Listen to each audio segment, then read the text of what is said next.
Dan semua manusia yang berakal itu sebetulnya di dalam diri mereka itu ada fitrah, kerinduan mencari Tuhan. Hati kecilnya menyeru, mengajak untuk mencari Tuhan dan mempercayai adanya Tuhan. Tidak ada siapapun dari bangsa manusia, hanya kadang tidak adanya bimbingan, tidak ada petunjuk. Di saat datang petunjuk yang menjelaskan tentang Tuhan itu adalah Maha Tunggal dan seterusnya, mereka tidak mau mempercayai, lalu mengingkari, maka itulah menjadi orang kafir. Sampai kepada firman Allah Subhanahu wa taala di dalam surat An-Nisa.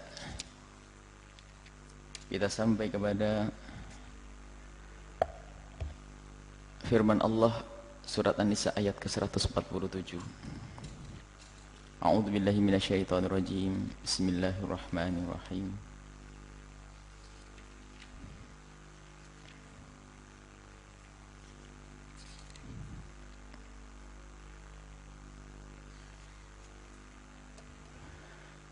Ma yaf'alullahu bi'adzabikum in syakartum wa amantum wa kana Allahu syakiran alima. La yuhibbullahu al-jahra bis-su'i minal qawli illa man zulim. Kana Allahu sami'an alima. In tubdu khairan aw tukhfuhu aw ta'fu an su'in fa innallaha kana afuwan qadira.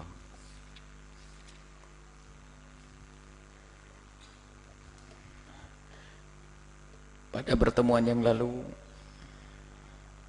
disebutkan bagaimana Allah Subhanahu wa ta'ala memberikan hukuman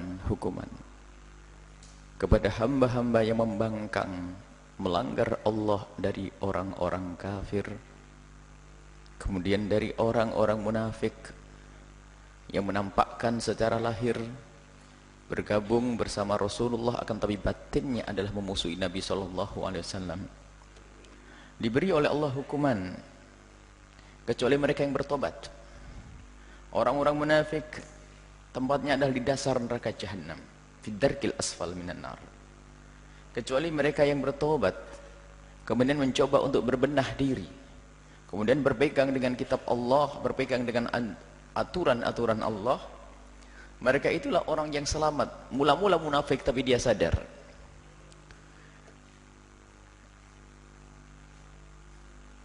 Dan hukuman diberikan oleh Allah kepada orang munafik yang belum tobat atau kepada orang-orang kafir. Ketahuilah bahwa Allah tidak punya kepentingan. Allah bukan seperti manusia. Jika ada orang berbuat salah kepada kita, ada keinginan kita untuk ada marah dari kita untuk membalas. Ada orang mencaci kita, kita ingin membalas mencaci. Ada orang memukul kita, kita ingin membalas untuk memukulnya. Akan tapi ketahuilah Allah Subhanahu wa ta'ala yang menciptakan kita semuanya tidak akan mengurangi sedikit pun dari kebesaran dan keagungan Allah dari pelanggaran-pelanggaran hambanya. Maka kalau Allah menyiksa kepada hambanya itu adalah tidak ada kepentingan bagi Allah, akan tapi semata-mata karena hamba itu bermaksiat. Sehingga dikatakan ma yaf'alullahu bi'adabikum, enggak ada perlunya Allah untuk menyiksa kalian semua. Allah enggak ada kebutuhan untuk menyiksa kalian. Akan tapi ketahuilah, jika ada seorang hamba yang dihukum dan disiksa oleh Allah di akhirat nanti, tentu karena kesalahan mereka. Maka Allah tidak akan menghukum hambanya. In syakartum wa amantum, Allah tidak akan menghukum kalian. Allah tidak akan menyiksa kalian in syakartum, kalau kalian adalah mensyukuri nikmat Allah, wa amantum, dan beriman kepada Allah Subhanahu wa ta'ala. Kuncinya agar kita terhindar dari hukuman dan siksa Allah adalah syukur dan iman. Syukur dan iman. Yang tidak mensyukuri karunia dan nikmat Allah lalu tidak beriman, maka merekalah yang bakal mendapatkan siksa Allah. Yang tidak beriman secara jelas, dia mengingkari fitrahnya, Dan semua manusia yang berakal itu sebetulnya di dalam diri mereka itu ada fitrah, kerinduan mencari Tuhan.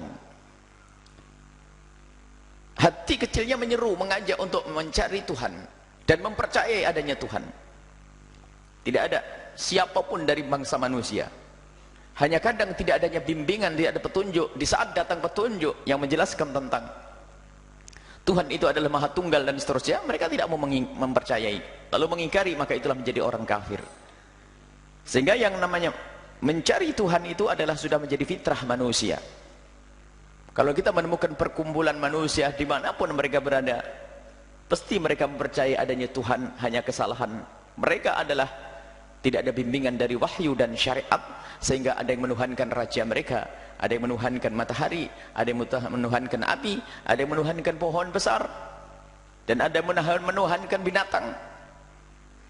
Akan tapi pada dasarnya mereka itu mencari Tuhan. Kemudian tidak mau patuh dengan syariat, bimbingan.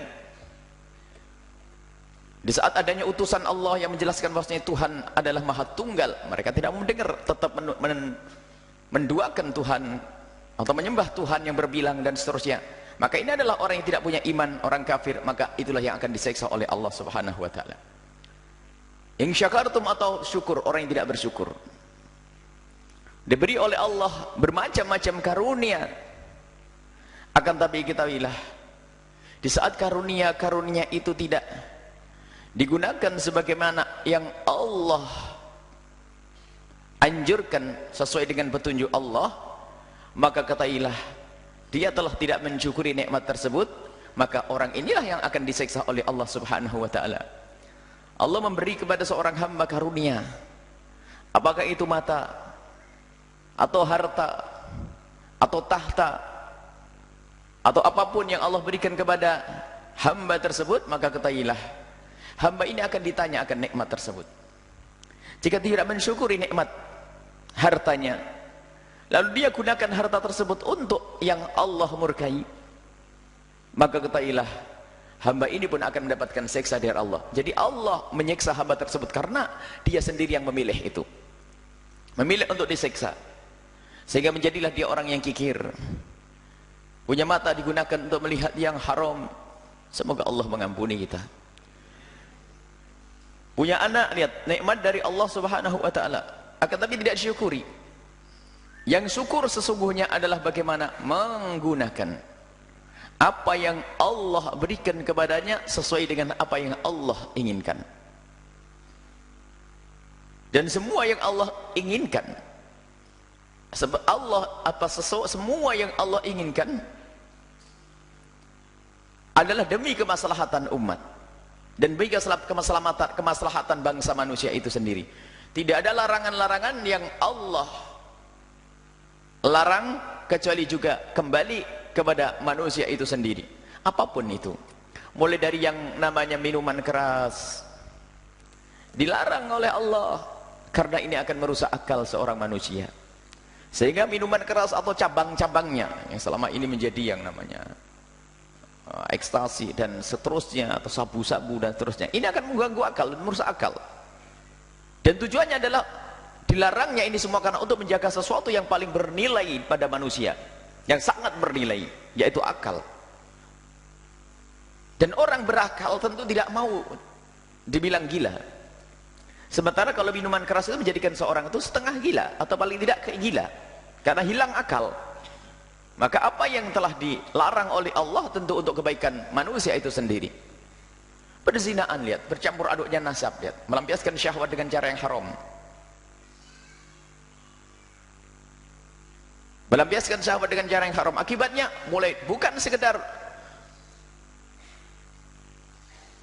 seperti yang disebutkan oleh ilmu kedokteran misalnya, bebas seks menjadikan aid, sebab aid dan sebagainya. Oh, bukan itu. Lebih dari itu adalah ancaman nanti di akhirat, hukuman yang paling mengerikan nanti di akhirat. Dan ini kebejatan moral, kebejatan akhlak. Hidup tidak pakai aturan. Sementara yang diajarkan oleh Islam, lihat, berpasangan-pasangan yang halal, itu adalah mengukuhkan kerinduan seorang manusia itu sendiri, yaitu untuk saling mencintai, saling percaya.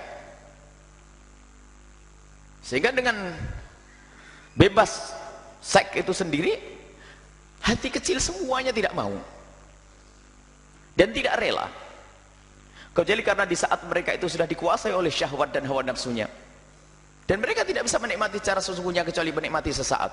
Sementara kebahagiaan bukan urusan seks saja, akan tapi bagaimana pengabdian seorang suami kepada istri atau istri kepada suami dan seterusnya. Semua larangan-larangan Allah ini semuanya adalah kembali untuk kebaikan umat itu sendiri, kebaikan manusia sendiri. Ternyata orang ini kok tidak mensyukuri nikmat tersebut. Anaknya yang merupakan karunia dari Allah ternyata juga tidak dididik dengan benar, sehingga anaknya pun tidak kenal Allah, menjadikan seorang hamba itu diseksa. Diberi harta tidak digunakan untuk kebaikan, sehingga hamba itu juga diseksa. Apapun yang Allah berikan kepadanya, umur, kesempatan, waktu, telah digunakan untuk melanggar Allah, maka inilah yang akan mendapatkan seksa. Artinya apa? Seksa itu sendiri, seksa itu adalah bukan kepentingan Allah. Allah tidak butuh untuk menyiksa kita. Akan tapi seorang hamba diseksa karena perilakunya sendiri, karena dosa-dosa yang telah ia lakukan. Wa kana Allahu syakiran alima. Ketahuilah